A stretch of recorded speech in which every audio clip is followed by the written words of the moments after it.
Hi boys and girls, this is your checkpoint 1. You're going to do this on a separate sheet of paper. I want to see your work. You can't use a calculator. Remember, this is one of the few times that you can't. And put the answers in Edpuzzle. It'll correct it for you and for me so you can get immediate feedback of your answer. The first question is 3.5 plus a negative 4 3/8.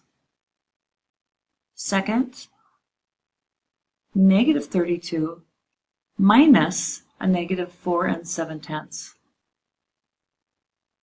Number 3 is 2 5/9 times negative 3/7.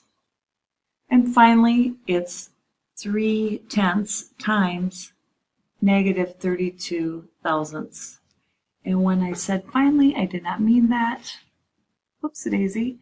Number 5 is negative 3/5 divided by negative 1 1/10.